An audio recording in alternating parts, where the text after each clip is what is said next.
بسم اللہ الرحمن الرحیم۔ السلام علیکم ورحمۃ اللہ وبرکاتہ۔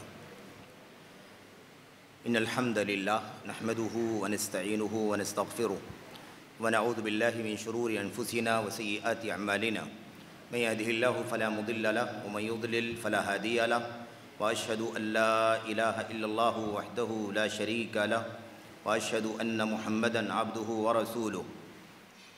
اما بعد فإن خير الحديث كتاب الله وخير الهدي هدي محمد صلى الله عليه وسلم وشر الأمور محدثاتها وكل محدثة بدعة وكل بدعة ضلالة وكل ضلالة في النار۔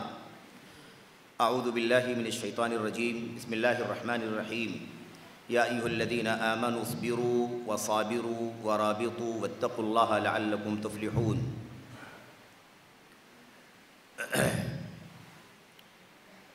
پونا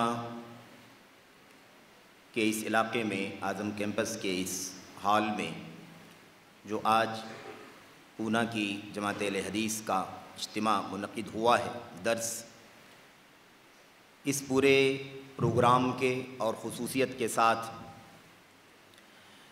اس پوری بستی میں، اطراف میں جو بھی خالص کتاب و سنت کی دعوتی سرگرمیاں عام ہیں، اللہ تبارک و تعالیٰ کے فضل و کرم اور اس کی توفیق کے بعد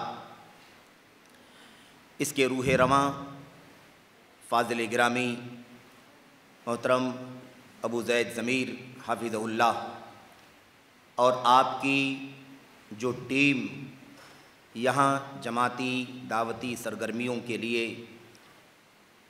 پورے طور پر اپنے آپ کو تیار کیے ہوئے ہے، اور الحمدللہ دعوت کتاب و سنت اور صحابہ کرام کے مشن کا جو کام کامیابی کے ساتھ چل رہا ہے، اس میں جو بھی جس طرح سے بھی شریک ہے، اللہ تبارک و تعالیٰ سبوں کی کوششوں کو قبول فرمائے، اور اللہ تبارک و تعالیٰ اس کا نیک صلہ بدلہ دنیا میں آخرت میں آپ کو عطا فرمائے، اور اللہ عز و جل ہم سبوں کو، بھائیوں کو، بہنوں کو اس عظیم الشان مشن کا حصہ بننے کی توفیق عطا فرمائے۔ آج کے لیے جو عنوان احباب نے ہمیں دیا ہے وہ ہے دور حاضر میں یا موجودہ حالات میں ایمان کی حفاظت، دین کی حفاظت۔ ظاہر ہے کہ عنوان بہت ہی اہم ہے، بہت ہی ضروری ہے، حساس عنوان ہے، اور اس میں کوئی شک نہیں ہے کہ سب سے بڑا سرمایہ جو ہمارے اور آپ کے پاس ہے وہ ایمان کا سرمایہ ہے، توحید خالص کا سرمایہ ہے۔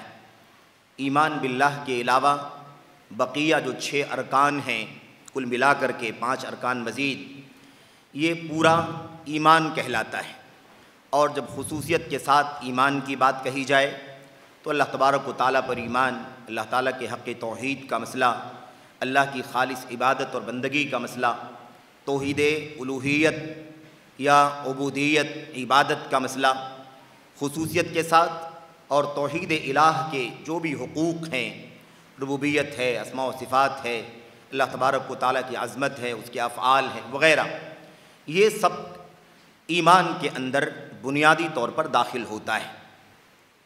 ایمان کی حفاظت کا جو مسئلہ ہے، یہ سوال ہی آخر کیوں آ گیا کہ ایمان کی حفاظت اس دور میں، دور حاضر میں ہونی چاہیے، کیسے ہونی چاہیے، اس کے اسباب کیا ہو سکتے ہیں، اس کے عوامل کیا ہو سکتے ہیں، اس پر غور کرنے کے لیے احباب نے، ذمہ داران نے جو عنوان منتخب کیا ہے، اس میں کوئی شک نہیں ہے کہ یہ سوال واقعی بنتا ہے، کیونکہ حالات دن بدن بدلتے جا رہے ہیں، بگڑتے جا رہے ہیں۔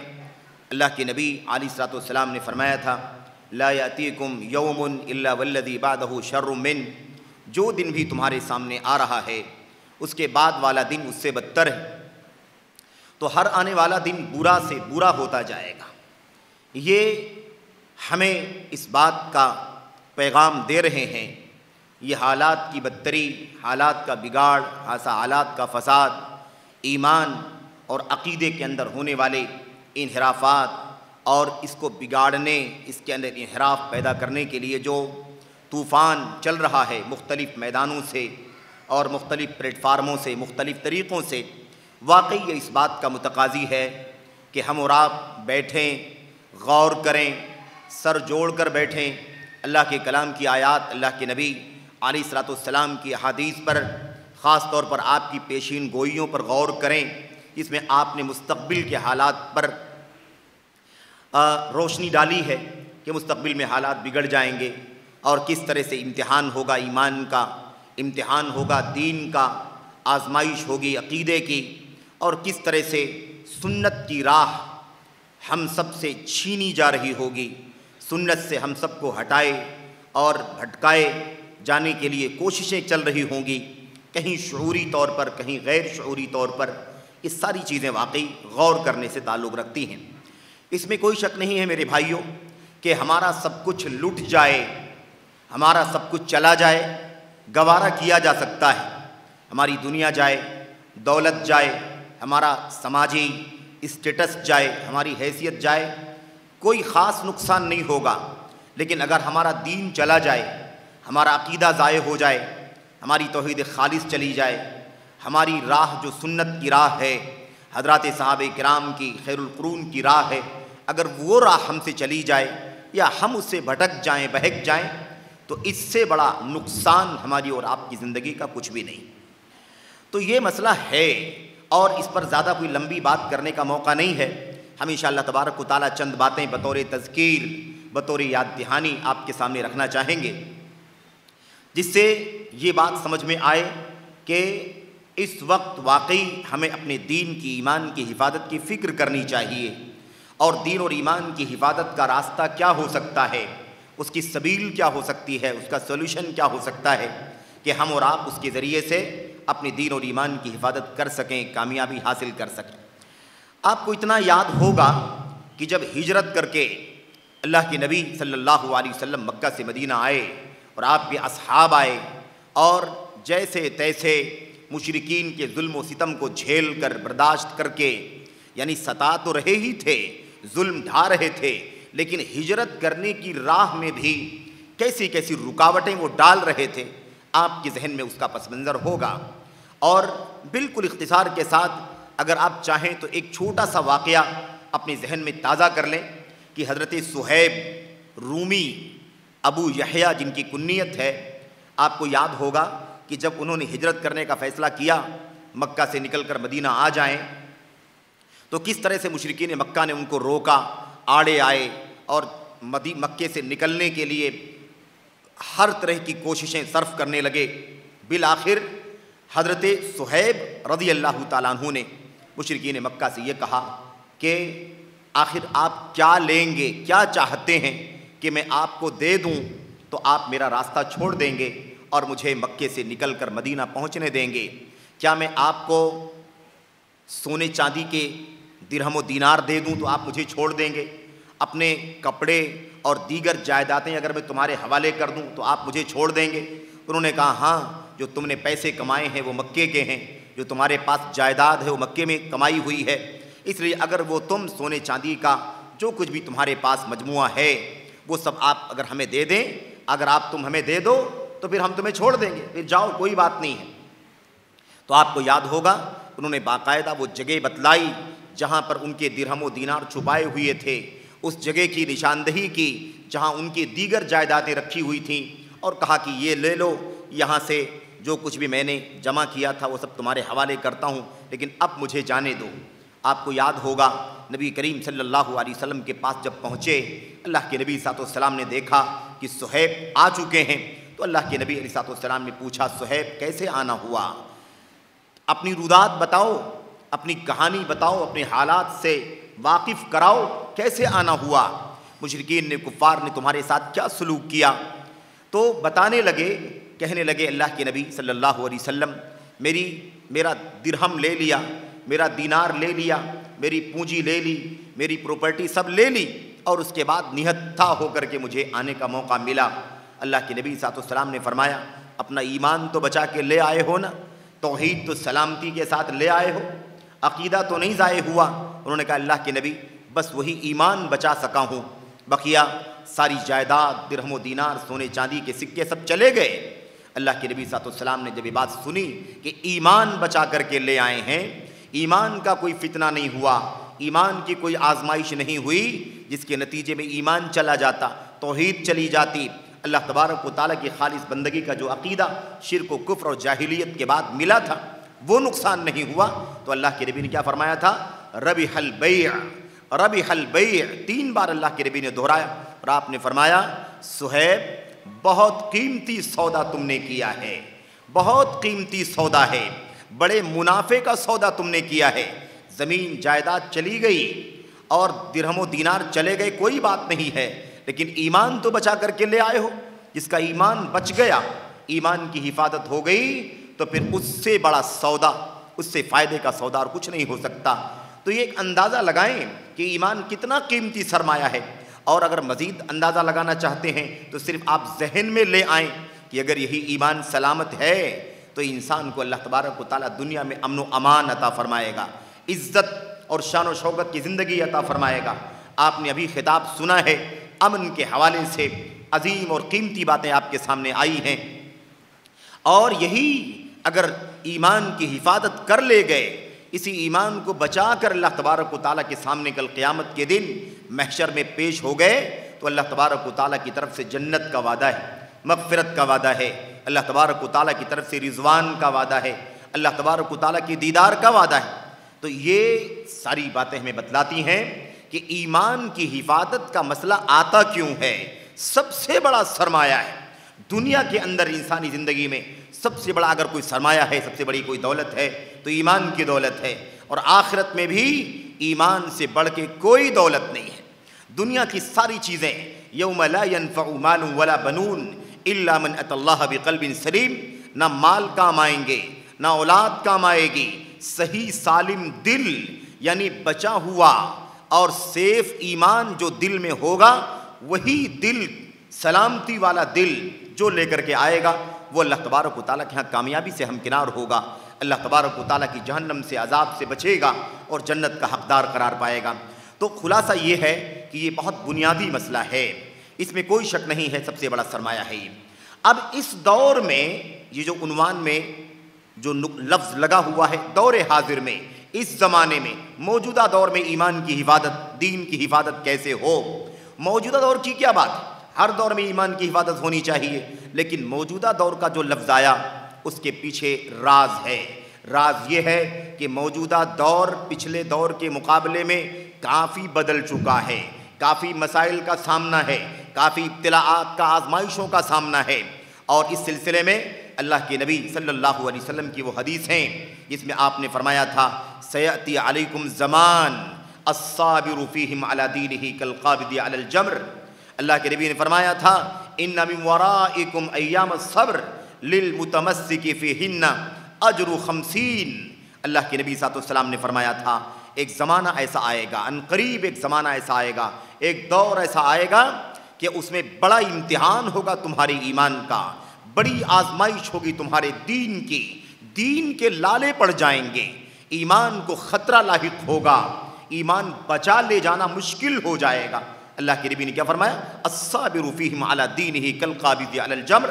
اس نازک دور میں، اس زمانے میں، اس دور میں اپنی دین پر ڈٹے رہنا، اپنی دین پر جمے رہنا، ایسے کہہ لیں اپنی دین کی حفاظت کرنا، اپنی ایمان کی حفاظت کرنا اتنا مشکل ہوگا جیسے آگ کے انگارے پر چلنا مشکل ہوتا ہے۔ آگ کا انگارہ سرخ اگر ہو گیا ہو، بھٹی میں تپ گیا ہو، تو اس پر ہاتھ رکھنا، اس پر پیر رکھنا کتنا مشکل ہے، اس سے زیادہ مشکل ہو جائے گا دین پر چلنا، ایمان کی حفاظت کرنا۔ ایسی اللہ کے نبی نے بشارت فرمائی ایک دور آئے گا، آزمائشوں کا دور آئے گا، صبر کا دور آئے گا، صبر آزما ایام آنے والے ہیں، اتنا مشکل دور آئے گا ایمان و عقیدے کے حوالے سے، سنت کے حوالے سے، اللہ کے دین پر تمسک کے حوالے سے، کہ حالت کیا ہو جائے گی کہ اس نازک دور میں اگر کوئی اللہ تبارک و تعالیٰ کے دین پر، اللہ کے نبی علیہ السلام کی سنت پر ڈٹ جائے گا، مضبوطی کے ساتھ قائم رہے گا، تو اسے 50 لوگوں کے برابر ثواب ملے گا۔ کتنے لوگوں کے برابر؟ 50 لوگوں کے برابر ثواب ملے گا۔ یعنی گویا اندازہ لگا سکتے ہیں کہ گویا 50 گنا زیادہ دین پر چلنا مشکل ہو جائے گا، 50 گنا سے زیادہ ایمان کی حفاظت کرنا مشکل ہو جائے گا۔ اس لیے اس بات کے دور میں ایمان کو بچا لینے والا، ایمان پر سنت پر ڈٹے رہنے والا، اللہ کے نبی نے فرمایا 50 کے برابر ثواب ملے گا۔ اللہ کے نبی صلی اللہ علیہ وسلم کے صحابہ نے کہا اے اللہ کے نبی 50 کے برابر ثواب ملے گا، کیا یہ 50 گنا ثواب اس دور کے لوگوں کے مقابلے میں 50 ہوگا یا ہمارے مقابلے میں 50؟ اللہ کے نبی نے فرمایا بل منکم، تمہارے مقابلے میں، یعنی تم میں سے جو 50 لوگوں کو ثواب ملتا ہے وہ ثواب ان لوگوں کو ملے گا اس دور میں اس سنت پر، دین پر ڈٹے رہنے کے نتیجے میں۔ تو خلاصہ یہ ہے کہ یہ مسئلہ ہے میرے بھائیوں کہ آج حالات میں بڑی تبدیلیاں آ چکی ہیں، ایمان خطرے میں ہے، عقیدہ خطرے میں ہے، دین آزمائشوں میں گھرا ہوا ہے۔ اس لیے یہ سوال کیا گیا ہے کہ آخر ہم دین کی حفاظت اس دور میں کیسے کر سکتے ہیں۔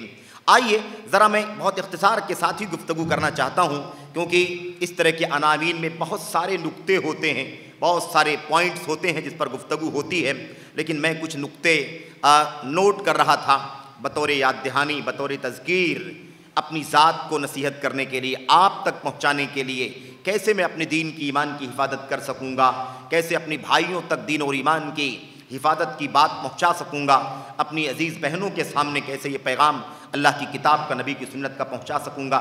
جب اس سلسلے میں غور کر رہا تھا تو جو چند نکات آئے ہیں، ایسا نہیں ہے کہ وہ باتیں پہلی بار آپ سنیں گے، ظاہر ہے کہ وہ باتیں قرآن کی ہیں، سنت کی ہیں، حضرات صحابہ کرام کی سیرت کی ہیں۔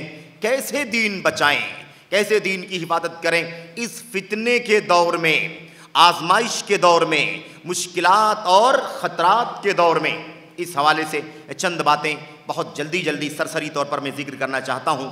دعا کرتے ہیں کہ اللہ تبارک و تعالی ہمیں اور آپ کو اپنے دین اور ایمان کی حفاظت کی اس دور میں فکر کرنے کی توفیق عطا فرمائے، اس کا سامان کرنے کی توفیق عطا فرمائے۔ سب سے جو پہلا راستہ ہے دین اور ایمان کی حفاظت کا، وہ ہے اللہ کی کتاب، نبی کی سنت اور صحابہ کرام، جن کو سلف امت کہا جاتا ہے، یعنی امت کا سب سے پہلے گزرنے والا طبقہ، سب سے پہلے گزرنے والا طبقہ۔ ان کی راہ پر مضبوطی سے چلنا، قرآن کریم کو مضبوطی سے تھامنا، سنت کو مضبوطی سے گلے لگائے رکھنا، اور اللہ کے نبی صلی اللہ علیہ وسلم کے اصحاب نے کیسے قرآن و سنت کو سمجھا اور برتا ہے، اس پر مضبوطی سے ڈٹے رہنا۔ کوئی مسئلہ آ جائے، کوئی ایشو آ جائے، کوئی فتنہ آ جائے، کوئی میڈیا پر طوفان کھڑا ہو جائے، کوئی بھی مسئلہ کھڑا ہو تو کسی اور طرف دماغ نہیں جانا چاہیے، بس یہ سوچ ہونی چاہیے ہم کہاں چل رہے ہیں۔ کیا ہم اللہ کی کتاب کو مضبوطی سے قائم ہیں؟ کیا ہم اللہ کے نبی کی سنت پر مضبوطی سے قائم ہیں؟ کیا ہم کتاب و سنت کو اپنی زندگی میں نافذ کرنے کے حوالے سے صحابہ کرام کے موقف، ان کے منہج، ان کے اجماع اور ان کے طریقے پر چل رہے ہیں یا نہیں چل رہے ہیں؟ یہ ہے ایمان کی حفاظت کرنے کا ہر دور میں فارمولہ، اور اس دور میں خاص طور پر، کیونکہ آج تو مشکل یہ ہے، قرآن کے حوالے دینے والے دے رہے ہیں، سنت کے حوالے دینے والے دے رہے ہیں، قرآن کے نام لیواؤں کی کثرت ہے، قلت نہیں ہے، سنت اور نبی کا حوالہ دینے والوں کی بھی کمی نہیں ہے، لیکن مسئلہ کہاں ہے؟ وہ قرآن، وہ سنت اپنی ہوس، اپنی خواہشات، اپنی منمانی، اپنے بینر، اپنے جھنڈے کو سامنے رکھ کر کے لوگ قرآن و سنت کو گھما لیتے ہیں، اس کی تعویل کر لیتے ہیں۔ اس لیے یہیں سے دین و ایمان کا خطرہ بڑھ جاتا ہے۔ اسی سے ہمیں سمجھ میں آتا ہے کہ کتاب و سنت کو مضبوطی سے پکڑنا، التمسک یا الاعتصام بالکتاب والسنہ علی منہج سلف الامہ، صحابہ کرام کے منہج کے مطابق کتاب و سنت کو مضبوطی سے پکڑنا۔ اس حوالے سے لمبی بات نہیں کرنی ہے، ہمارے سامنے بار بار وہ بات آئی ہے، گمراہی سے بچنا چاہتے ہو، ہلاکت سے، ضلالت سے بچنا چاہتے ہو، یہ دین کا خطرہ، ایمان کا خطرہ، دین کی حفاظت، ایمان کی حفاظت کا مطلب کیا ہے؟ گمراہی نہ آ جائے، ہلاکت نہ آ جائے، انحراف نہ آ جائے، ضلالت نہ آ جائے، بہک نہ جائیں، بھٹک نہ جائیں، کسی اور راستے پر، کسی اور پگ ڈنڈی پر، بدعت کی راہ پر نہ چل پڑیں۔ یہی تو معنی ہے دین اور ایمان کے بگڑ جانے کا۔ اللہ کے نبی نے فرمایا تھا، کتاب اور سنت چھوڑ کے جا رہا ہوں، جب تک مضبوطی سے پکڑے رہو گے لن تضلوا، گمراہ نہیں ہوگے۔ گمراہ نہیں ہوگے یعنی ایمان کی حفاظت رہے گی، دین قائم رہے گا، دین محفوظ رہے گا، سنت سلامت رہے گی۔ اور اللہ کے نبی نے فرمایا تھا یہ معاملہ ایسے سمجھو کہ جب تک دنیا کا کوئی بھی طبقہ اسی راستے پر چلے گا جس راستے پر میں چل رہا ہوں اور میرے صحابہ چل رہے ہیں، تب تک وہ ہلاکت سے، ضلالت سے اپنے آپ کو سیف رکھے گا۔ ما انا علیہ اليوم واصحابی، جس راستے پر آج میں ہوں اور میرے صحابہ ہیں، یہ راستہ دین اور ایمان کی حفاظت کا راستہ ہے۔ جو اس سے ہٹ گیا اپنے دین کو خطرے میں ڈال دیا، اپنے ایمان کو خطرے میں ڈال دیا، اپنے نبی صلی اللہ علیہ وسلم کی سنت کی راہ سے بھٹک گیا، بہک گیا، کم بھٹک جائے، زیادہ بھٹک جائے، لیکن بہرحال وہی حق اور ہدایت پر ہے، وہی ایمان پر، صحیح دین پر قائم ہے جو نبی کی سنت اور صحابہ کرام کے مشن پر چلتا ہو۔ تو یہ سب سے پہلا ہے سبب جس کے ذریعے سے ہم اپنے دین کی، ایمان کی حفاظت کر سکتے ہیں۔ اب اس میں بہت ساری تفصیلات ہیں، بہت ساری انحرافات ہیں، ان کے ذکر کرنے کا یہ موقع نہیں ہے۔ دوسری بات ہم نے عرض کیا کہ بالکل سرسری بات ہوگی، انشاءاللہ تبارک و تعالی مختصر وقت میں یہ چند نکات ہیں، غالباً 6، 7، 8 نکات ہیں یا اس سے قریب میں انشاءاللہ اس کا تذکرہ آپ کے سامنے کرتا ہوں۔ دوسری جو بات ہے، دین کی حفاظت کیسے کریں گے اس دور میں، ایمان کو کیسے بچائیں گے، ایمان کو کیسے بچائیں گے، اس کے لیے دوسرا راستہ کیا ہے؟ شریعت کا علم، علم شرعی کا حصول، علم شرعی کا حصول۔ اچھا، جب علم شرعی کے حصول کی بات ہوتی ہے کہ دین کا، شریعت کا، قرآن کا، سنت کا، صحابہ کرام کی زندگی اور سیرت کا علم حاصل کریں گے، تب ہم اور آپ دین کے، ایمان کی حفاظت کریں گے۔ تو ہمارے بعض بھائی کبھی کبھی غلط فہمی کا شکار ہو جاتے ہیں کہ دیگر علوم کی تنقیص ہو رہی ہے، دیگر علوم کی مذمت ہو رہی ہے، اکیڈمک علوم ہیں، دنیا کی تعلیمات ہیں، دنیا کی ڈگریاں ہیں، عصری علوم ہیں یا اس کی ڈگریاں ہیں، کوالیفیکیشن۔ ایسا نہیں ہے میرے بھائیوں، آپ دنیا کا جو علم حاصل کرتے ہیں کریں، جب تک وہ اللہ سے دور نہ کرے، نبی کی سنت سے دور نہ کرے، اللہ تبارک و تعالیٰ سے آپ کو دور نہ کرے، آپ کو ملحد نہ بنائے، آپ کو بے دین نہ بنائے، آپ کو دین سے بیزار نہ کرے، تب تک آپ کوئی بھی علم حاصل کریں کوئی رکاوٹ نہیں، سمجھ رہے ہیں؟ لیکن ان سب کے بعد ترجیحی طور پر بنیادی طور پر ہم کو، آپ کو سب سے پہلے جس علم کی پر توجہ دینا ہے وہ دین کا اور شریعت کا علم ہے، قرآن کا، سنت کا، عقیدے کا، سیرت کا علم ہے، حضرات صحابہ کرام کی زندگیوں کا علم ہے، اس لیے کہ اس کے بغیر دنیا کا کوئی بھی سبجیکٹ ہمارے خلاف حجت بن جائے گا۔ اور اگر ہم دین کو سیکھ کر کے، دین کا علم حاصل کر کے دنیا کے علوم سے بھی اگر آراستہ رہیں گے تو یہ دین کا علم ہمیں اور آپ کو دنیا کے علوم کے راستے سے بھٹکنے سے، بہکنے سے بچائے گا۔ یاد رکھیں، جن کے پاس دین کا علم نہیں ہے، شریعت کا علم نہیں ہے، بڑے ڈاکٹر ہیں بہک جاتے ہیں، انجینئر ہیں بہک جاتے ہیں، نیورولوجسٹ ہیں جو باریک رگوں کا، باریک انسانی جسم کے اندر ہارٹ کی اور دماغوں کی باریک رگوں کا علم رکھتے ہیں، لیکن دین کا علم نہ ہونے کی وجہ سے ملحد ہو رہا ہے۔ کوئی ملحد ہے، کوئی بے دین ہے، کوئی منکر ہے اللہ تبارک و تعالیٰ کا، کوئی اللہ تبارک و تعالیٰ کی ربوبیت کا بھی انکار کرتا ہے اور کہتا ہے دنیا خود سے بن گئی، دنیا خود سے چل رہی ہے۔ ایسے حالات ہیں۔ یہ نوبت کہاں سے آ گئی؟ اس لیے کہ دنیا کی ڈگریاں تو ہیں اس کے پاس، لیکن اس کے پاس دین نہیں ہے، اس کے پاس عقیدے کا علم نہیں ہے، اس کے پاس توحید کا علم نہیں ہے، اس کے پاس سنت کا علم نہیں ہے، وہ اپنے رب کو، اپنے خالق کو، اپنے معبود حقیقی کو صحیح طور پر نہیں پہچانتا۔ آپ نے بار بار ہمارے شیخ کی زبانی اصول ثلاثہ کی شرح سنی ہوگی۔ اصول ثلاثہ، من ربک، ما دینک، ما تقول فی ھذا الرجل، ہے کہ نہیں؟ اس میں بار بار شیخ الاسلام کیا لکھتے ہیں؟ کہتے ہیں معرفت العبد ربہ بالادلہ، آدمی کا، بندے کا اپنے رب کا کو جاننا، اس کی معرفت رکھنا دلیلوں کے ساتھ معلوم ہونا چاہیے۔ اللہ تعالیٰ خالق و مالک ہے، اللہ تعالیٰ ہی ساری عبادات کا حقدار ہے، یہ بات دلیلوں کے ساتھ معلوم ہونی چاہیے، سب کی ذمہ داری ہے۔ یہ ضروری تو نہیں ہے کہ سب کے سب سارے علوم شریعت کے ماہر ہو جائیں، بڑے بڑے علماء ہو جائیں، مفتی ہو جائیں، فقیہ ہو جائیں، محدث ہو جائیں، مفسر ہو جائیں، یہ ضروری نہیں ہے، لیکن دین کی موٹی موٹی باتوں کا علم ہونا سب پر ضروری ہے۔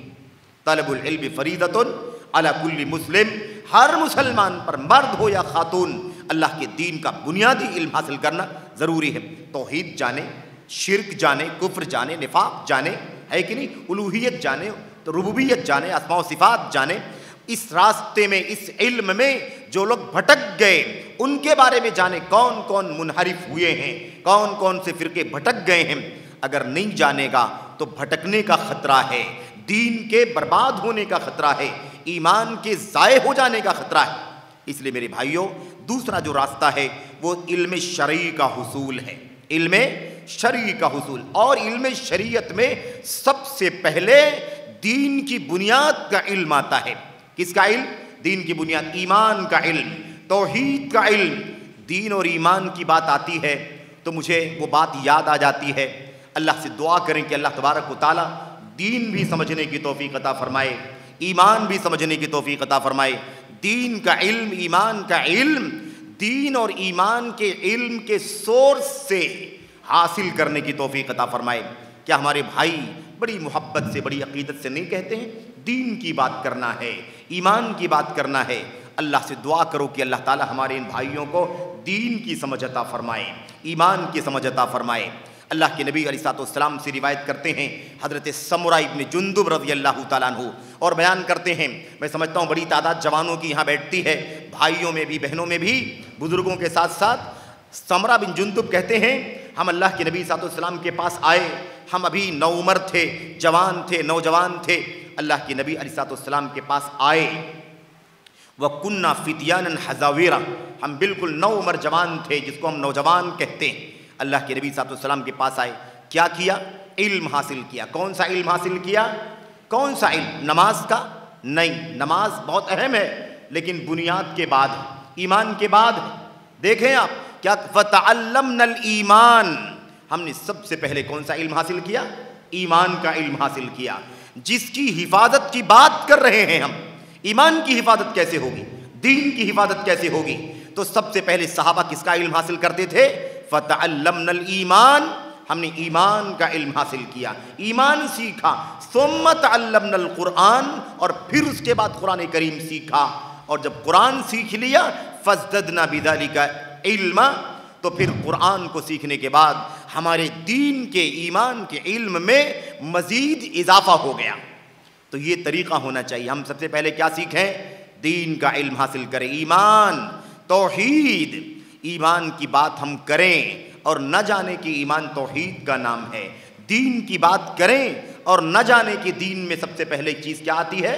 توحید۔ دین اصل میں نام ہی توحید کا ہے، دین کے معنی عقیدے کے ہوتے ہیں، سمجھ رہے ہیں آپ؟ تو یہ سب سے پہلے، اور پھر اس کے بعد دین کے عموم کے اندر فرائض ہیں، واجبات ہیں، حقوق ہیں، آداب ہیں، اخلاق ہیں، اور تمام چیزیں اس کے اندر شامل ہوتی ہیں بالترتیب۔ لیکن سب سے پہلے دین میں کیا ہے؟ ان اقیم الدین، دین قائم کرو، دنیا میں اللہ کی توحید عام کرو، دنیا میں اللہ کے بندوں کو اللہ کی توحید کی تعلیم دو، دعوت دو، بتاؤ کہ اللہ تبارک و تعالیٰ جس نے زمین اور آسمان کو پیدا کیا ہے، ہم کو، آپ کو پیدا کیا ہے، وہی تنہا عبادت کا بھی حقدار ہے، سر اسی کے سامنے جھکنا چاہیے، عبادات کے لیے ہمیں اللہ کے سامنے ہی آنا چاہیے، یہ عقیدہ۔ تو سب سے دوسرا کیا ہے بھائی دین اور ایمان کی حفاظت کا راستہ؟ علم شرعی، دین کا علم حاصل کرنا۔ تو جو نوجوان، جو ہمارے بھائی، جو ہماری بہنیں، مائیں دین کے علم سے کم وابستگی رکھتی ہیں، ان سے درخواست ہے، اگر ایمان کے بارے میں ہم سب فکر مند ہیں، دین کے بارے میں فکر مند ہیں، تو ہماری ذمہ داری بنتی ہے کہ ہم کیا کریں؟ اپنے دین کی حفاظت کے لیے، ایمان کی حفاظت کے لیے علم دین سیکھیں، دین کا علم سیکھیں، دین کا علم حاصل کریں۔ یہ دوسرا راستہ ہے۔ تیسری چیز کیا ہے؟ تیسری چیز کیا ہے؟ اچھا، یہ بات آپ جان لیں، یہ بات آپ جان لیں کہ جب تک توحید کا علم نہ ہو، دوسری چیزوں کا علم ہو جائے، دین کے ہی اندر آدمی کو فرائض کا علم ہو جائے، آدمی کو نماز کا علم ہو جائے، آدمی کو روزے کا، زکوٰۃ کا علم حاصل ہو جائے، لیکن اگر اس کو خالص توحید کا علم نہ ہو، تب بھی دین خطرے میں ہے۔ کیونکہ اصل سرمایہ تو سیکھا نہیں، دین کی بنیاد کو تو سیکھا نہیں، اس لیے بہت ضروری ہے کہ کیا کرے، دین کی سب سے بڑی بنیاد توحید، التوحید اولا یا دعاۃ الاسلام، اے اسلام کے داعیوں سب سے پہلے توحید کی دعوت دو۔ سارے نبیوں نے تو ایمان کا اور دین کا علم سب سے پہلے حاصل کرنا ضروری ہے، تب جا کر کے ایمان بچے گا، تب جا کر کے دین سلامت رہے گا، ورنہ سب خطرے میں چلا جائے گا۔ اور جب فتنوں کا طوفان چلے، فتنوں کا طوفان چلے، آندھی چلے، طوفان چلے، تو پھر ایمان کا خطرہ بڑھ جاتا ہے۔ اسی لیے ہمیں چاہیے کہ ہم جتنا زیادہ طوفان چلے اتنا ہی زیادہ علم سے، توحید کے علم سے، دین کے علم سے اپنے آپ کو آراستہ کریں۔ تیسری چیز کیا ہے؟ دین کی حفاظت، ایمان کی حفاظت۔ اس دور کے اندر اس کا کیا راستہ ہے؟ وہ راستہ یہ ہے کہ صرف اور صرف نالج نہیں ہونا چاہیے، صرف اور صرف اسٹڈی، صرف اور صرف معلومات ہو گئی، پتہ چل گیا ہم یہ بھی جانتے ہیں، ہم یہ بھی جانتے ہیں، میں نے یہ بھی سنا، میں نے یہ بھی سنا، یہ ہم سنتے تو ہیں لیکن اس کو عمل میں نہیں لاتے ہیں۔ یاد رکھیں عمل کے بغیر کام نہیں چلے گا۔ جب ایمان سمجھ میں آ گیا تو ایمان کا تقاضا کیا ہے، ایمان کا تقاضا کیا ہے، اس کے مطابق عمل کرنا ضروری ہے۔ آپ کو یاد ہوگا مشہور روایت اللہ کے نبی صلی اللہ علیہ وسلم کی، جس میں وہ بیان کرتے ہیں نصیحت کرتے ہوئے عبداللہ بن عباس کو، احفظ اللہ یحفظک، احفظ اللہ تجدہ تجاہک۔ کیا کہا تھا؟ کہا تھا اللہ تبارک و تعالیٰ کی حفاظت کرو، اللہ تمہاری حفاظت کرے گا، یا اللہ کو یاد کرو، اللہ تمہیں یاد کرے گا۔ کیا مطلب ہے اس کا؟ اللہ کی حفاظت کرو، اللہ کو یاد کرو۔ اللہ کی حفاظت کا مطلب کیا ہے؟ اللہ کے دین کو عمل میں لاؤ، اللہ کی توحید کو، اللہ کے دین کے فرائض کو، اللہ کے دین کے واجبات کو اور دین کے تمام تر گوشوں کو زندگی میں لاؤ۔ آپ جانتے ہیں نا کسی بھی چیز کی حفاظت کا سب سے بڑا راستہ کیا ہے؟ اس کو عمل میں لانا، اس کا کیئر کرنا۔ اسی لیے اللہ کے نبی صلی اللہ علیہ وسلم، آپ کے اصحاب، تابعین اور ان کے نقش قدم پر چلنے والے امت کے ائمہ اور محدثین، ان کا طریقہ کیا ہوتا تھا؟ جتنا علم ہوا اس کے مطابق عمل کرتے تھے، علم پر عمل کرنے کے بعد آگے بڑھتے تھے۔ 10 آیتیں پڑھنا، اس کا معنی سمجھنا، اس کی تفسیر سمجھنا، اس پر عمل کر لینا، پھر آگے بڑھ کر کے اگلی 10 آیتوں کا علم حاصل کرنا، یہ صحابہ کا بھی طریقہ تھا۔ اس لیے یاد رکھیں جب تک ہم اس دین اور ایمان کے تقاضے پر عمل نہیں کریں گے تب تک دین اور ایمان کی حفاظت نہیں کر سکیں گے۔ یہ بہت بنیادی مسئلہ ہے، بالکل اشارے میں اور سرسری طور پر بات کر رہا ہوں۔ چوتھا راستہ کیا ہے دین اور ایمان کی حفاظت کا؟ وہ راستہ یہ ہے کہ ہمیں چاہیے کہ ہم اس دور میں کیا کریں میرے بھائیوں؟ جو سنت کے، سلفیت کے سچے علماء ہیں، سنت کے، توحید کے، سنت کے اور صحابہ کرام کے مشن کے سچے علماء ہیں، ان علماء سے التفاف، بالکل ان کو گھیر کر کے رہنا، ان سے چپک کر کے رہنا، ان سے بالکل گھل مل کر کے، ان سے جڑ کر کے رہنا اور ان کی سرپرستی میں، ان کی نگرانی میں، ان کی رہنمائی میں، ان کی رہبری میں وقت گزارنا۔ کوئی بھی قدم، کوئی بھی زبان کھولنا ہے تو ان سے پوچھے بغیر نہ کھولو، کوئی قدم بڑھانا ہے ان سے پوچھے بغیر نہ بڑھاؤ، کوئی بھی اسٹینڈ قائم کرنا ہے، کوئی بھی موقف قائم کرنا ہے، یہ صحیح ہے، یہ غلط ہے، اس کا ساتھ دینا ہے، اس کا ساتھ نہیں دینا، کچھ بھی کرنے سے پہلے اپنے سچے علماء، اور علماء کو بھی پہچاننا ضروری ہے، علماء کو بھی پہچاننا ضروری ہے۔ مسئلہ یہ ہے، بات آگے آئے گی، پیمانے بدل گئے، پیمانے بدل گئے۔ آج ہم نے وہ پیمانے بھلا دیے، یا وہ پیمانے ہم جانتے ہی نہیں ہیں کہ علماء کو پہچانیں گے کیسے۔ آج ہم نے علماء کی پہچان میڈیا سے کرنا شروع کر دیا۔ ہم نے آج علماء کی پہچان میڈیا کے مختلف جو زاویے ہیں، ٹی آر پی کا مسئلہ ہے، شہرت کا مسئلہ ہے، اس کو پسند کرنے والوں کا مسئلہ ہے، اس کی مارکیٹنگ کا مسئلہ ہے، ہم نے اس کو معیار بنا دیا ہے۔ معاف کرنا مجھے، یہ سچے علماء کی پہچان نہیں ہے۔ سچے علماء وہ ہیں جو اپنی زبان سے پہچانے جاتے ہیں، جو اپنے علم سے پہچانے جاتے ہیں، جو اپنی تحریروں سے پہچانے جاتے ہیں، جو اپنے مشن میں معروف ہوتے ہیں۔ سچے علماء کو ڈھونڈنا نہیں پڑتا، سچا عالم اپنی کتاب، سنت، صحابہ کے مشن سے، زبان سے بول کے مشہور رہتا ہے، قلم سے لکھ کر کے معروف رہتا ہے، سب جانتے ہیں۔ جو چھپا ہوا ہے، جو معلوم ہے، جس کے بارے میں جس کا راستہ سنت کا راستہ نہیں ہے، وہ معلوم ہے، اور جو مجہول ہے وہ بھی ناقابل اعتبار ہے۔ جو مجہول ہے، ان نون ہے، وہ بھی کیا ہے؟ وہ بھی ناقابل اعتبار ہے، جب تک کہ آپ کو صحیح معنوں میں پتہ نہ چل جائے۔ اس کی سب سے بڑی دلیل یہ ہے کہ جتنے لوگ مجہول ہیں حدیثوں میں غیر معتبر ہیں، مجہول کی وجہ سے روایتیں ضعیف ہوتی ہیں۔ یاد رکھیں کہ مجہول کی وجہ سے اگر روایتیں ضعیف ہو سکتی ہیں تو پھر دین کی رہنمائی، تعلیم، تربیت، دعوت، نصیحت، اس میدان میں بھلا کوئی شخص کیسے معتبر ہو سکتا ہے؟ تو ہمارا پیمانہ بدل گیا۔ ہم نے شہرت دیکھا، ہم نے نام دیکھا، ہم نے پاپولرٹی دیکھی، ہم نے یہ سب دیکھا، لیکن یہ نہیں دیکھا کہ یہ پہچان نہیں ہے سچے علماء کی۔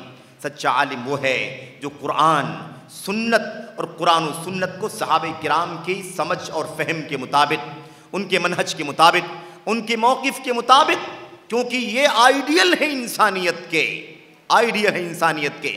ان کے راستے کو ہم نے چھوڑا، ان کی سمجھ سے آزاد ہوئے تو دین کی سلامتی خطرے میں پڑ جائے گی، ایمان کی حفاظت نہیں ہو سکے گی۔ یہ بہت بنیادی مسئلہ ہے۔ تو یہ ہے سچے علماء سے جڑنا، سچے علماء سے جڑنا۔ اور کیسے جڑنا؟ ایک دم کوئی بھی بات ہمارے علماء، سلفی منہج کے علماء، کتاب و سنت اور راہ صحابہ کے علماء جو ہیں آج بھی وہ لکھتے ہیں ایک جملہ، شاید آپ کے لیے ہو سکتا ہے کچھ گراں ہو، معذرت چاہتا ہوں میں۔ وہ کہتے ہیں التصدر عن العلماء، التصدر عن العلماء۔ اس کا معنی کیا ہوتا ہے؟ علماء کے اشارے سے ہی آگے بڑھنا، زبان کھولنا ہے، عمل کرنا ہے، اسٹینڈ قائم کرنا ہے، کچھ صحیح غلط کا فیصلہ کرنا، کچھ بھی کرنا ہے، آگے بڑھنا ہے تو علماء کی رہنمائی میں آگے بڑھنا ہے۔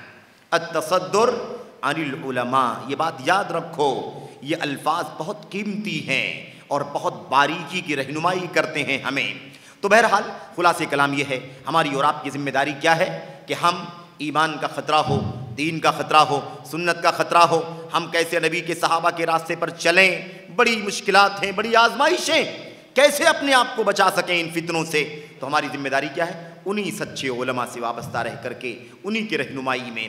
آپ کو یاد ہوگا قرآن کریم میں اللہ تبارک و تعالیٰ فرماتا ہے وَإِذَا جَاءَهُمْ فَإِذَا جَاءَهُمْ أَمْرٌ مِّنَ الْأَمْنِ أَوِ الْخَوْفِ أَذَاعُوا بِهِ وَلَوْ رَدُّوهُ إِلَى الرَّسُولِ وَإِلَى أُولِي الْأَمْرِ مِنْهُمْ لَعَلِمَهُ الَّذِينَ يَسْتَنبِطُونَهُ مِنْهُمْ۔ اللہ تبارک و تعالیٰ فرماتا ہے کوئی معاملہ آ جائے، کوئی ایشو آ جائے، خوف کا مسئلہ آ جائے، امن کا مسئلہ آ جائے، اسے پھیلاؤ مت، اس کا ڈھڈورا مت پیٹو، اس کو ادھر ادھر مت بیان کرو، اس کو میڈیا پر مت لے جاؤ، اس کو بیان مت کرو۔ اللہ فرماتا ہے اگر اس ایشو کو، اس مسئلے کو رسول کی طرف لوٹا دو گے اور امت کے علماء کی طرف لوٹا دو گے تو وہ تمہیں اس مسئلے میں صحیح رہنمائی کر دیں گے۔ صحیح رہنمائی کون کرے گا؟ رسول تھے تو رسول رہنمائی کرتے تھے، اب رسول کے دنیا سے جانے کے بعد آپ کے سچے وارثین ہیں رہنمائی کرنے والے۔ اس لیے ہماری ذمہ داری کیا ہے؟ کوئی بھی ایشو ہو ہمیں چاہیے کہ ہم اپنے علماء کی نگرانی میں رہیں، آزاد نہ ہو جائیں، مستقل بن نفس نہ ہو جائیں، مستقل بالذات نہ ہو جائیں۔ میں نے بہت اسٹڈی کر لی، میں نے بہت جان لیا، میں بھی ذرا سن کے دیکھتا ہوں، میں بھی ذرا سن کے پڑھ کے دیکھتا ہوں، سمجھ میں آئے گا صحیح ہے کہ غلط۔ غلط ہے یہ راستہ، یہ راستہ کیا ہے؟ غلط ہے۔ اس لیے غلط ہے کہ یہ طریقہ صحابہ کا نہیں تھا، یہ طریقہ تابعین کا نہیں تھا، یہ طریقہ اللہ امت کے علماء کا نہیں تھا، سلفیت کے منہج کے علماء کا نہیں رہا۔ آپ کو ایک واقعہ بتلاتا ہوں، یہ جو آیت کریمہ اتری ہے نا، آیت کریمہ کہ اگر رسول کی طرف لوٹاتے اور علماء کی طرف لوٹاتے جو ذمہ دار ہیں تو تمہیں صحیح رہنمائی کر دیتے۔ اس آیت کریمہ کا پس منظر کیا بتاؤں میں آپ کو؟ یہ دین کا مسئلہ، ایمان کا مسئلہ، توحید کا مسئلہ، شرک کا مسئلہ نہیں تھا، ایک معاملہ تھا نبی کریم صلی اللہ علیہ وسلم کے سلسلے میں کہ اللہ کے نبی علیہ الصلوۃ والسلام نے اپنی بیویوں کو طلاق دے دیا ہے۔ ایشو کیا پھیل گیا تھا بھائی؟ کیا پھیل گیا مسئلہ؟ کہ نبی کریم صلی اللہ علیہ وسلم نے اپنی بیویوں کو، ازواج مطہرات کو، ہماری ماؤں کو کیا کر دیا تھا؟ اللہ کے نبی نے طلاق دے دی تھی۔ اب یہ خبر ادھر ادھر پھیل گئی، ادھر پھیل گئی ادھر پھیل گئی، کوئی کچھ بات کر رہا ہے، کوئی کچھ بات کر رہا ہے، کوئی تبصرہ کر رہا ہے، کوئی نتیجہ نکال رہا ہے، ہو سکتا ہے ایسا ہوا ہو سکتا ہے ایسا ہوا ہو۔ عمر بن خطاب رضی اللہ تعالیٰ عنہ کو یہ بات معلوم ہوئی کہ ایسا کچھ چرچا چل رہا ہے۔ عمر بن خطاب رضی اللہ تعالیٰ عنہ نے کیا کہا؟ تشریف لائے اور آپ نے کہا چپ ہو جاؤ، کوئی بات نہیں کرے گا، ادھر ادھر کی بات کرنا درست نہیں ہے۔ میں ابھی نبی کریم صلی اللہ علیہ وسلم سے یہ مسئلہ پوچھوا کر کے فائنل کر دیتا ہوں، کیا اللہ کے نبی نے اپنی بیویوں کو طلاق دے دی ہے یا طلاق نہیں دی ہے؟ اگر رہنمائی لوگے تب تو مسئلہ حل ہو جائے گا، اور اگر رہنمائی نہیں لوگے، ہر آدمی اپنی بات کرے گا، اس کی سن کر کے بات کرے گا، تو مسئلہ حل نہیں ہوگا۔ عمر بن خطاب نے کہا میں معلومات کر لیتا ہوں۔ اللہ کے نبی صلی اللہ علیہ وسلم کے پاس کسی کو بھیجا یا آپ نے خود پوچھا، اے اللہ کے نبی صلی اللہ علیہ وسلم حل طلقت نساءک اطلقت نساءک، یا پوچھا کسی کو بھیجا جاؤ ذرا پوچھو حل طلق النبی صلی اللہ علیہ وسلم نساءہ، کیا نبی کریم صلی اللہ علیہ وسلم نے اپنی بیویوں کو طلاق دے دی ہے؟ اللہ کے نبی نے فرمایا نہیں، ایسی کوئی بات تو نہیں ہے۔ کس نے یہ بات کہہ دی؟ یہ بات کس نے کہہ دی؟ آپ سوچئے اس واقعے پر یہ آیت کریمہ اتر گئی کہ کوئی بھی ایشو ہو جائے تو اس کو ادھر ادھر پھیلاؤ مت، بلکہ کہاں جاؤ؟ علماء کے پاس جاؤ، نبی ہے تو نبی کے پاس جاؤ، اور جو ذمہ داران ہیں ہمارے ان کے پاس جاؤ تو وہ تمہیں مسئلے کا سولوشن بتا دیں گے، حل بتا دیں گے۔ بات سمجھ میں آگئی کہ نہیں آگئی؟ آپ سوچئے طلاق کا مسئلہ ہو گیا تھا، آپ نے طلاق دی ہے یا نہیں دی ہے؟ اللہ نے آیت اتار دی۔ اگر دین کا مسئلہ ہو جائے، ایمان کا مسئلہ ہو جائے، عقیدے کا مسئلہ ہو جائے، توحید کا مسئلہ ہو جائے، تو ہمیں کتنا زیادہ اپنے علماء سے رجوع کرنا چاہیے، کتنا زیادہ اپنے علماء سے ربط کرنا چاہیے۔ جب تک کوئی فیصلہ ہمارے سچے علماء نہ کر دیں تب تک جلد بازی نہیں کرنی چاہیے۔ میں آپ کو بتاؤں آج حالت یہ ہو گئی ہے نا، کوئی بھی شور اٹھتا ہے، کوئی بھی معاملہ ہوتا ہے کہیں پوری دنیا میں، ہمارے اپنے بھائی، ہمارے اپنے عزیز نوجوان بے چین ہونے لگتے ہیں۔ کیا کہتے ہیں یہ سب مسئلہ چل رہا ہے، فلاں جماعت کا بیان آ رہا ہے، فلاں لوگ یہ بول رہے ہیں، فلاں فرقے نے یہ بتلا دیا، ہمارے عالم کچھ نہیں بتا رہے، ہماری جماعت کچھ نہیں بتا رہی ہے۔ کیوں جلدی کرتے ہو بھائی؟ جلدی کیوں کرتے ہو؟ رکو نا۔ آپ کو اگر یقین ہے اپنے علماء کے سلسلے میں کہ ہمارے علماء امانت دار ہیں اور ذمہ دار ہیں، تو آپ صبر کیجئے، چپ رہیے، اپنے علماء پر اعتماد رکھیے، اپنے علماء کی طرف سے جب کوئی رہنمائی آ جائے تو اس کی روشنی میں آپ عمل کریں۔ ابھی جو سارے مسئلے چل رہے تھے ماضی، بالکل ملک کے حالات میں بڑی بے چینی پیدا کر دی۔ ان کا بیان آیا، ایسا ہوا ویسا ہوا، ہمارے علماء کچھ بیان نہیں دے رہے، ہماری جماعت کچھ نہیں کر رہی ہے۔ یہ غلط طریقہ ہے میرے بھائیوں، کیوں جلد بازی کرنا؟ ہمارے علماء ذمہ دار ہیں، جلد بازی نہیں کرتے، جب تک کہ حالات کا جائزہ نہیں لے لیتے، حالات کی تہ تک نہیں پہنچ جاتے، تب تک کوئی قدم نہیں اٹھاتے۔ اور اس کی بہت ساری مثالیں ہیں اس کی، ہمارے حالات کے ساتھ، ہماری زندگی کے ساتھ جو مسائل پیش آئے ہیں میں اس کی بات کرتا ہوں۔ اس میں لوگوں نے جلد بازی کی، کسی نے یہ فتویٰ دے دیا، کسی نے یہ بیان دے دیا، کسی نے خطبے میں کہہ دیا، کسی نے درس میں کہہ دیا۔ جلد بازی کرنے سے معاملات بگڑ جاتے ہیں، بعد میں پتہ چلا کہ وہ سب باتیں درست نہیں تھیں۔ درست بات وہ ہے جو ہمارے سچے علماء نے، بڑے علماء نے بتلائی۔ اس لیے فتنوں سے اور دین اور ایمان کی حفاظت کرنے کے لیے موجودہ حالات میں ہماری ذمہ داری کیا ہے کہ ہم اپنے علماء سے جڑ کر کے رہیں، اپنے علماء سے وابستہ رہیں۔ یہ ہماری بہت بنیادی ذمہ داری ہے۔ امام ابن تیمیہ رحمۃ اللہ علیہ کو جانتے ہیں، ان کے شاگرد حافظ امام ابن القیم رحمۃ اللہ علیہ کو جانتے ہیں۔ آپ دیکھیے دونوں چوٹی کے امام ہیں کہ نہیں امام ہیں؟ ہم تو بہت چھوٹے ہیں، طالب علم بھی نہیں ہیں، بہت معمولی ہے، بہت کچے ہیں۔ امام ابن القیم فرماتے ہیں جب کوئی مسئلہ آتا، جب کوئی فتنہ آتا، جب کوئی مسئلہ کھڑا ہو جاتا، کوئی قضیہ، کوئی ایشو پیدا ہو جاتا، ہم بے چین ہو جاتے، پریشان ہو جاتے، تو ہم کہاں جاتے؟ کہتے ہم اپنے استاذ علامہ شیخ الاسلام ابن تیمیہ رحمۃ اللہ علیہ کی خدمت میں حاضر ہوتے اور ان سے جا کر کے کہتے، علامہ صاحب شیخ الاسلام رحمۃ اللہ علیہ سے کیا کہتے؟ حالات ایسے ہو گئے ہیں، یہ فتنہ آ گیا ہے، ایمان کا خطرہ ہے، عقیدے کا خطرہ ہے، سنت کا خطرہ ہے، بہت خوف ہے، بہت ڈر ہے، بتائیے کیا کریں، بتائیے کیا کریں، رہنمائی کیجئے ہمیں کیا کرنا چاہیے۔ بیان کرتے ہیں کہ ہم شیخ الاسلام رحمۃ اللہ علیہ کے سامنے اپنے حالات بیان کر دیتے، بہت بڑے امام، چوٹی کے امام، ایسے لوگ اسلامی تاریخ میں کم پیدا ہوئے ہیں، دونوں جیسے امت میں لوگ کم پیدا ہوئے ہیں، لیکن پھر بھی ابن تیمیہ رحمۃ اللہ علیہ اس مسئلے کا حل بتا دیتے۔ قرآن کی آیتیں، حدیثیں، صحابہ کرام کی زندگی اور نبی کریم صلی اللہ علیہ وسلم کی پیشین گوئیاں ایسی رہنمائی کرتے، ابن قیم فرماتے ہیں رحمۃ اللہ علیہ، پورا ٹینشن ختم ہو جاتا، بے چینی دور ہو جاتی، ایک دم مطمئن ہو جاتے، دل کو قرار آ جاتا۔ یہ طریقہ تھا۔ اب ابن قیم ابن تیمیہ سے پوچھنے کے لیے جائیں رحمۃ اللہ علیہما، اور ہم اپنے علماء سے کنسلٹ نہ کریں، اپنے علماء سے رجوع نہ کریں، یہ فتنہ آ جائے بھٹک جائیں، یہ فتنہ آ جائے بہک جائیں۔ کتنے نوجوان ہیں کہاں کہاں چلے جاتے ہیں، کون کون سا عقیدہ بنا لیتے ہیں، کون کون سا نظریہ قائم کر لیتے ہیں۔ یہ سب کیوں آتا ہے؟ یہ سب کیوں آتا ہے؟ شکیل بن حنیف کا فتنہ آیا ہے، آپ بتائیے ذرا، کتنا افسوس ہوتا ہے یہ سن کر کے کہ اہل حدیث بچہ، اہل حدیث نوجوان، اہل حدیث ماں باپ کے بیچ میں پلنے والا شکیل بن حنیف کے فتنے میں گرفتار ہو گیا، مہدی ہونے کا عقیدہ رکھ لیا، ہاتھ پر ہاتھ رکھ کر کے بیعت کر لیا۔ یقین نہیں آتا ہے نا؟ ایسی نوبت کیوں آتی ہے؟ اپنے علماء سے جڑا نہیں ہوا ہے، اپنے علماء سے وابستہ نہیں ہے۔ اگر علماء سے وابستہ رہتا تو ایسے فتنے اسے نہیں گھیرتے اور اس کا ایمان، اس کا دین خطرے میں نہیں پڑتا۔ یہ اسی لیے ہوتا ہے، اس لیے کہ ان کا تعلق اپنے علماء سے کمزور ہو جاتا ہے۔ یہ صورتحال ہے۔ بہرحال ایسے ہی پانچواں سبب جو ہے وہ یہ ہے کہ ہماری ایک بہت بڑی ذمہ داری ہے کہ ہم جہاں بھی رہیں یہ سوچیں کہ ہمارا ساتھی کون ہے، ہمارا ساتھی کون ہے، ہم کس کے ساتھ اٹھتے بیٹھتے ہیں، ہماری ہم نشینی کس کے ساتھ ہے، ہمارا سفر کس کے ساتھ ہے، ہماری کلاس کا ساتھی، ہماری کالج کا ساتھی، ہماری جاب کا ساتھی کون ہے، ہمارا پڑوسی کون، یہ بہت ضروری ہے۔ ساتھیوں کا مسئلہ بڑا خطرناک ہے۔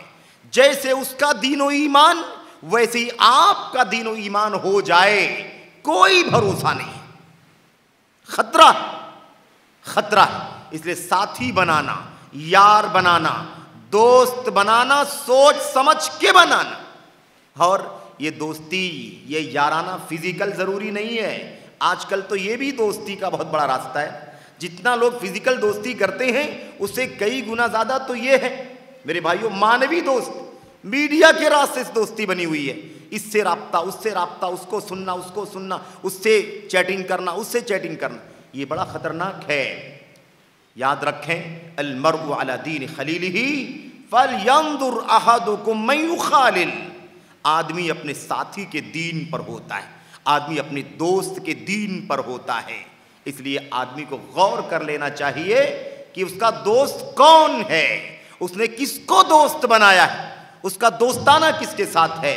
اور یہ باتیں میں دونوں کے لیے بول رہا ہوں، اپنے بھائیوں کے لیے بھی بول رہا ہوں، اپنے نوجوانوں عزیزوں کے لیے بول رہا ہوں، اور اپنی ماؤں کے بہنوں کے لیے بھی بول رہا ہوں۔ سب کی ذمہ داری ہے کہ ہر ایک چیک کرے میرا دوستانہ کس سے ہے، میرا یارانہ کس سے ہے، میرا کس کے ساتھ اٹھنا بیٹھنا چلنا پھرنا ہے، کس کے ساتھ میرا سوشل میڈیا پر ربط ضبط اور تعلق ہے۔ اس لیے کہ خطرہ ہے دین کو، خطرہ ہے ایمان کو، خطرہ ہے منہج کو، خطرہ ہے سنت کے راستے کو، صحابہ کے راستے کو۔ اس لیے یہ بھی بہت بنیادی مسئلہ ہے جسے ہمیں اپنے ذہن و دماغ میں ہمیشہ رکھنے کی ضرورت ہے۔ اگر اس پر توجہ نہیں دیں گے تو یہ راستہ بھی دین و ایمان کے لیے خطرہ بن سکتا ہے۔ ایسے ہی اگلی بات جو ہے وہ یہ ہے، ہم دین کی حفاظت اور ایمان کی حفاظت کیسے کریں گے۔ اس حوالے سے جو اگلی بات آپ کے سامنے پیش کرنی ہے وہ یہ ہے کہ ہم اللہ کے نبی صلی اللہ علیہ وسلم کی پیشین گوئی کو سامنے رکھیں۔ اللہ کے نبی نے ڈرایا تھا، اللہ کے نبی نے الرٹ کیا تھا، اللہ کے نبی نے چوکنا کیا تھا۔ آپ نے کیا فرمایا تھا؟ ستأتی علیکم سنوات خداعات، آگے آنے والے سال بڑے خطرناک ہیں، دھوکے والے سال ہیں، یعنی ایسے وقت سے آپ کا سابقہ پڑنے والا ہے، ایسے حالات سے آپ کا سابقہ پڑنے والا ہے، آپ کا پالا پڑنے والا ہے جو دھوکے کے سال ہے، خطرہ ہے۔ آپ نے کیا فرمایا تھا؟ پتہ نہیں چلے گا آپ کو، امانت دار ہوگا خیانت کرنے والا سمجھیں گے، خیانت کرنے والا ہوگا امانت دار سمجھیں گے، ایک دم کایا پلٹ، اچھے کو برا اور برے کو اچھا، سچے کو جھوٹا اور جھوٹے کو سچا سمجھا جائے گا۔ اور اللہ کے نبی نے ایک بات اور فرمائی تھی، آپ نے فرمایا تھا رویبضہ، رویبضہ کا فتنہ آئے گا، رویبضہ باتیں کرے گا، گائیڈ کرے گا، رہنمائی کرے گا، ہے نا۔ علماء ڈریں گے، چپ رہیں گے، جب تک ان کے سامنے دلیلوں سے اطمینان نہ ہو جائے تب تک وہ کوئی گائیڈ کرنے سے ڈریں گے، لیکن رویبضہ بولے گا، بات کرے گا، گائیڈ کرے گا، ویڈیو بنائے گا، تقریریں کرے گا، بیانات دے گا، رویبضہ بولے گا۔ وَيَنْتِقُ فِيهِ الرُّوَيْبِضَةُ یعنی کیا مطلب؟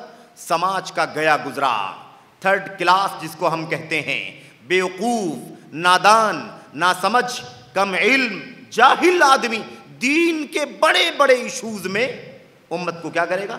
گائیڈ کرے گا۔ اس پیشین گوئی کو اپنے ذہن و دماغ میں اور دل میں ہمیشہ کیا کرنا ہے؟ تازہ رکھنا ہے، تب جا کر کے دین و ایمان کی فتنے سے بچیں گے، ورنہ ان علماء کو غلط سمجھیں گے اور غلط لوگوں کو اپنا ہمدرد سمجھیں گے، سچوں کو جھوٹا، جھوٹوں کو سچا۔ اگر وقت لمبا ہوتا تو میں آپ کو بتاتا مثالیں دے کر کے کہ کس جھوٹے کو سچا سمجھا جا رہا ہے اور کس سچے کو جھوٹا سمجھا جا رہا ہے، کس کو ہمدرد سمجھا جا رہا ہے جبکہ وہ آپ کا بدخواہ ہے، اور کس بدخواہ کو ہمدرد سمجھا جا رہا ہے۔ یہ سب باتیں آپ کے سامنے آتی، لیکن یہ اشارے ہیں، بنیادیں ہیں، اصول ہیں، اسے بھی جاننے کی ضرورت ہے۔ تو ہمیں جاننا چاہیے کہ اس طرح کے حالات آئیں گے، اور ہمیں چاہیے کہ ہم کیا کریں؟ چوکنا رہیں، کبھی بھی کسی بھی رویبضہ نہ سمجھ، چاہے کتنا بھی پاپولر ہو، کتنا بھی نام ہو، کتنا بھی چرچا ہو، کتنا بھی اس کے تذکرے چلتے ہوں، کوئی اعتبار نہیں ہے۔ اعتبار کس کا ہے؟ علم کا ہے، اصولوں کا ہے، اور ایسے ہی سلف امت کے منہج کا ہے، اس کا اعتبار کیا جائے گا۔ ایسوں کے پیچھے چلو، ایسے لوگوں کی رہنمائی کی تلاش کرو، تب جا کر کے ہمارے دین اور ایمان کی حفاظت ہوگی۔ ایک بات اور اللہ کے نبی صلی اللہ علیہ وسلم نے فرمایا تھا، قیامت کی نشانیوں میں سے ہیں۔ آج ہم 1446ویں سال میں زندگی گزار رہے ہیں، یہ 1.5 صدی، 1.5 کا سال گزر چکا تقریباً۔ اللہ جانتا ہے کہ زندگی کتنی ہے، یعنی دنیا کی عمر کتنی ہے، دنیا کی زندگی کتنی ہے، قیامت کب آئے گی۔ لیکن میرے بھائیوں، میرے عزیزوں، یاد رکھو اللہ کے نبی نے فرمایا تھا قیامت سے پہلے پہلے ایک نشانی یہ بھی ظاہر ہوگی کہ علم لوگ علماء سے حاصل نہیں کریں گے، بلکہ علم حاصل کرنے کے لیے جاہلوں کی تلاش کریں، اصاغر کے پاس علم تلاش کیا جائے گا۔ اصاغر بدعتی کو کہتے ہیں، اصاغر جاہل کو کہتے ہیں، اصاغر نااہل کو کہتے ہیں، اصاغر نااہل کے فتوے کو کہتے ہیں، فتویٰ دینے والے کو، نااہل ہو فتویٰ دے رہا وہ بھی کیا ہے؟ اصاغر۔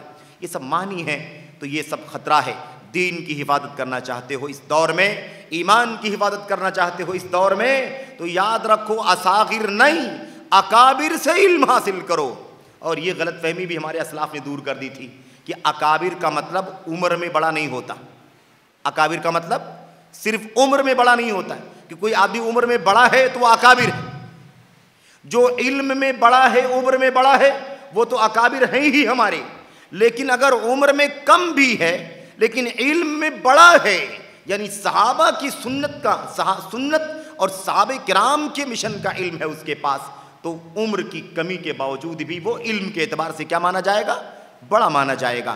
جیسا کہ بہت تفصیل سے صحابہ تابعین کے اقوال فرمودات کی روشنی میں امام ابن عبد البر رحمۃ اللہ علیہ نے اپنی کتاب جامع بیان العلم و فضلہ کے اندر بیان فرمایا ہے۔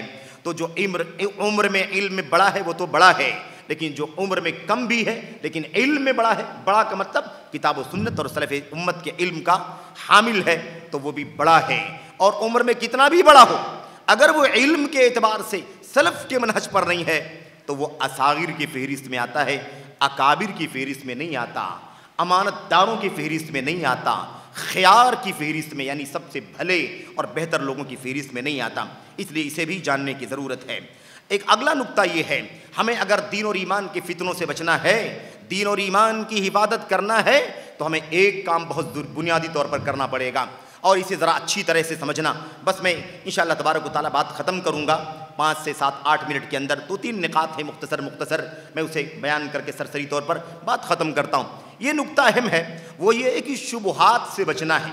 شبہ کا مطلب کیا ہوتا ہے جانتے ہیں آپ؟ کوئی ایسی بات آدمی بیان کرے جس سے آپ کنفیوژن میں پڑ جائیں، آپ کنفیوژن میں پڑ جائیں، یعنی بات جو آئے آپ کے سامنے اس سے آپ کو ڈاؤٹ ہو جائے، شبہ ہو جائے، کنفیوژن میں آ جائیں آپ، ایک حق کو باطل سمجھ لے اور ایک باطل کو حق سمجھ لے۔ اس کی سب سے بڑی مثال کون سی ہے جانتے ہیں آپ؟ اس کی سب سے بڑی مثال دجال کی ہے۔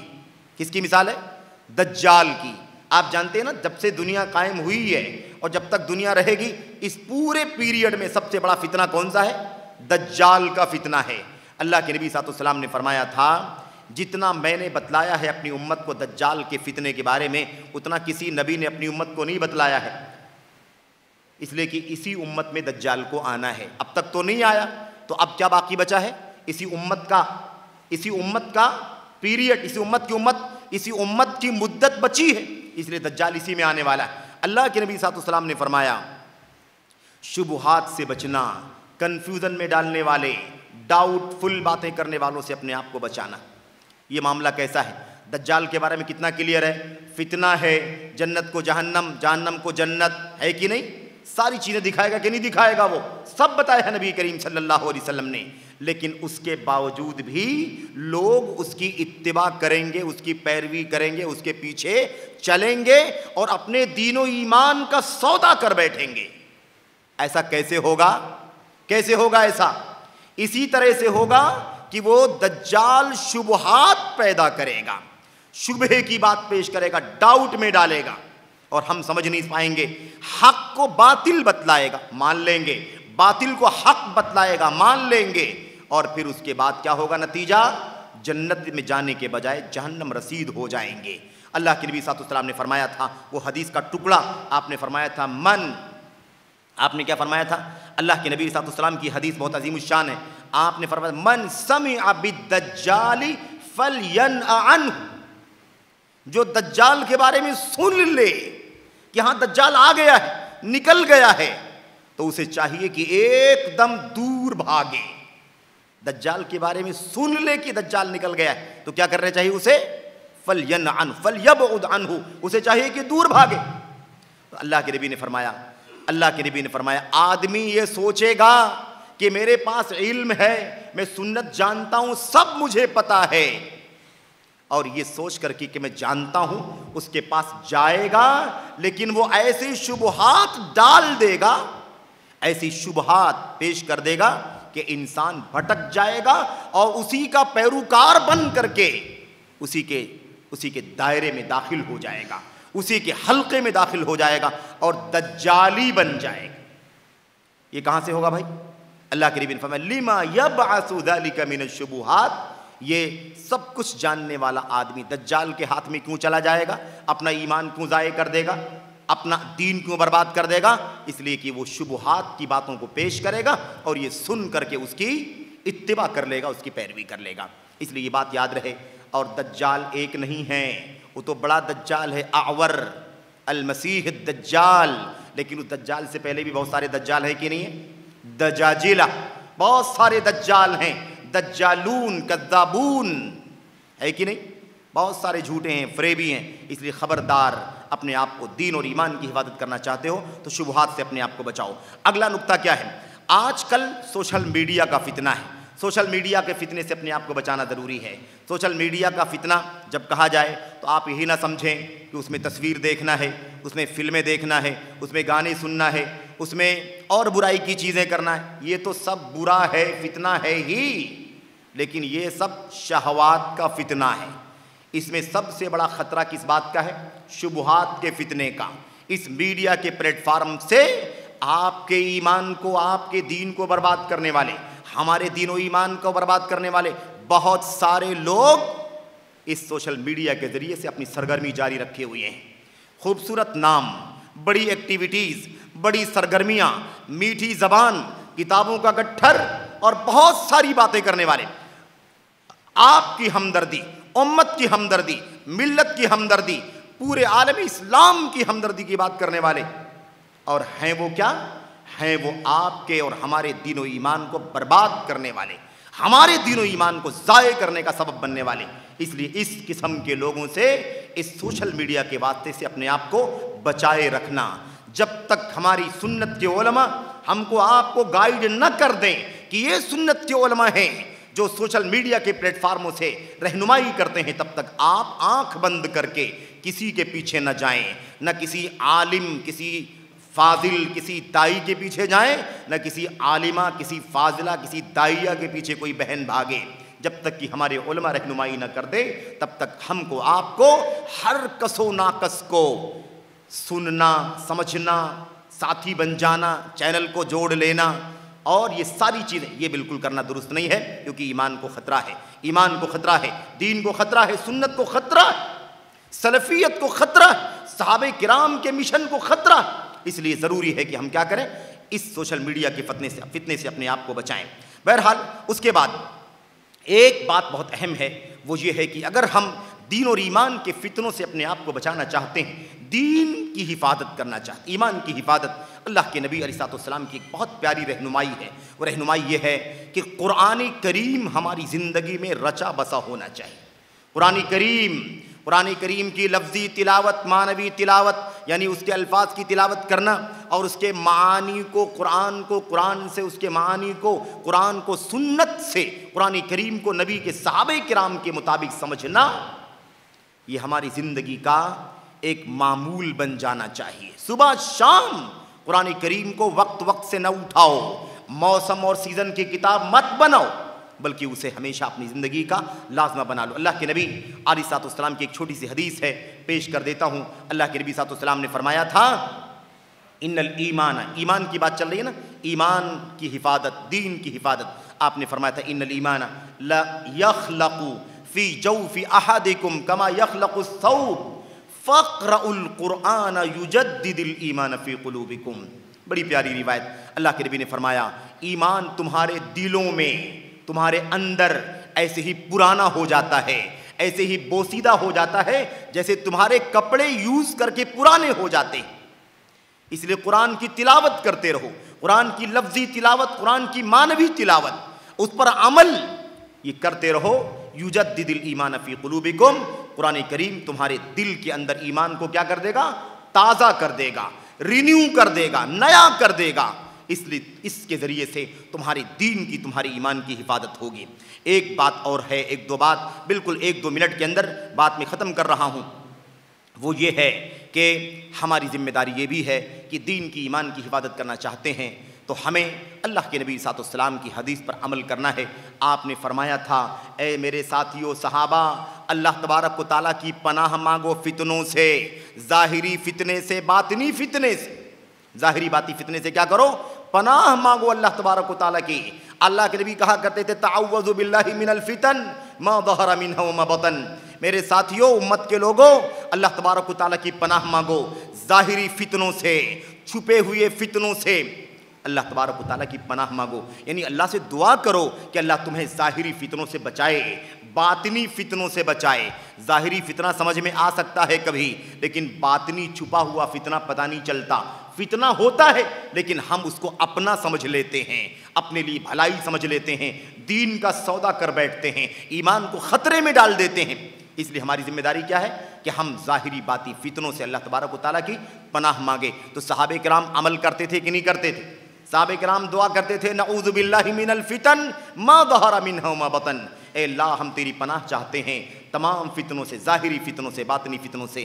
اس کی یہ دعا ہونی چاہیے، یعنی اللہ کی پناہ مانگنا چاہیے تاکہ ہمارے دین کی حفاظت ہو، ہمارا ایمان سلامت رہے، ہمارا عقیدہ سیف رہے، خطرات سے ہم اپنے آپ کو بچا سکیں۔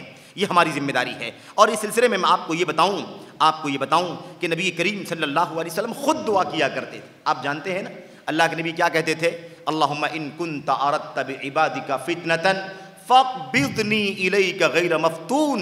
اے اللہ تبارک و تعالیٰ، اگر تو نے اپنے بندوں کو کسی فتنے میں ڈالنے کا ارادہ کیا ہے، اے اللہ اگر تو نے اپنے بندوں کو کسی فتنے میں ڈالنے کا ارادہ کیا ہے، ایمان کے خطرے کا اندازہ، ایمان خطرے میں پڑنے والا ہے، دین خطرے میں پڑنے والا ہے، تو اے اللہ تبارک و تعالیٰ دعا کرتا ہوں کہ مجھے اس فتنے میں پڑنے سے پہلے دنیا سے اٹھا لے، مجھے موت دے دے قابل اس کے کہ وہ فتنہ آئے اور میں اس کی زد میں چلا جاؤں، میرا دین و ایمان خطرے میں چلا جائے۔ تو اس سے پتہ چلتا ہے اگر نبی کریم صلی اللہ علیہ وسلم دعا کرتے ہوں تو ہم اپنی دین و ایمان کی حفاظت کرنے کے لیے اس دعا کے کس قدر محتاج ہیں، ہمیں کتنی ضرورت ہے کہ ہم یہ اللہ تبارک و تعالیٰ سے دعا کریں، تو اللہ تبارک و تعالیٰ کی پناہ مانگیں فتنوں سے، اور دعا کریں کہ اللہ تبارک و تعالیٰ ہمیں فتنوں سے بچائے۔ ایک آخری بات اور ہے، وہ یہ ہے کہ ہمیں دنیا داری سے، کس سے؟ دنیا داری سے بچنے کی ضرورت ہے۔ 1-2 منٹ بچا ہے۔ دنیا داری میرے بھائیوں، آج دنیا کے فتنے بہت زیادہ ہیں، مال کی ہوس ہے، مال کی لالچ ہے، دنیا داری کی لالچ ہے۔ دین اور دنیا کا جب ٹکراؤ ہوتا ہے نا تو خطرے میں ہو جاتا ہے انسان کا ایمان۔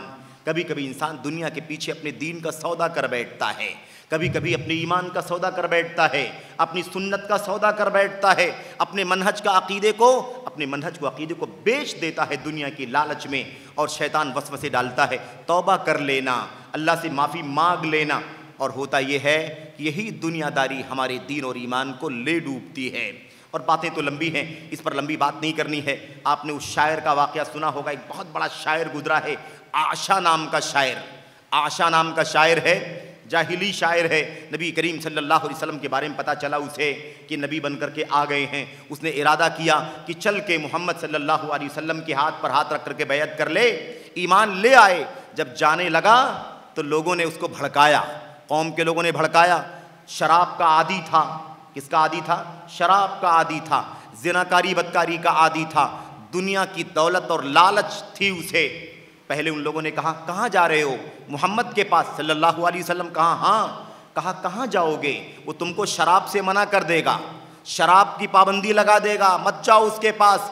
تو کہنے لگا کوئی بات نہیں ہے، شراب میں نے بہت پی لی زندگی میں، اگر اب پابندی بھی لگ گئی تو کوئی فرق نہیں ہے، پابندی بھی لگ گئی تو کوئی فرق نہیں ہے، اب بہت پی چکا ہوں میں، چل پڑا، جاؤں گا میں، شراب سے منع بھی کر دیں تو کیا بات ہے۔ لوگوں نے سوچا یہ ہتھ کنڈا کام نہیں آیا، ان لوگوں نے کہا ارے وہ زناکاری بدکاری سے بھی منع کر دیں گے تمہیں، تم زناکاری بدکاری کے عادی ہو نا، محمد صلی اللہ علیہ وسلم زناکاری بدکاری سے منع کرتے ہیں۔ کہنے لگا زناکاری بدکاری سے بھی منع کر دیں گے تو کوئی بات نہیں ہے، میری عمر اتنی زیادہ ہو چکی ہے کہ اب مجھے شہوت کی ضرورت نہیں ہے، چل پڑا، جاؤں گا میں۔ اب لوگوں نے دیکھا نہ شراب کی وجہ سے رک رہا ہے، نہ زناکاری کی وجہ سے رک رہا ہے، اب کوئی تیسرا ہتھ کنڈا استعمال کرنا چاہیے۔ لوگوں نے کہا ارے بھائی کہاں جا رہے ہو، رکو، قوم کے لوگوں نے تمہارے لیے تحفے کے طور پر 100 اونٹ کا انتظام کیا ہے۔ تحفے کے طور پر کیا انتظام کیا ہے؟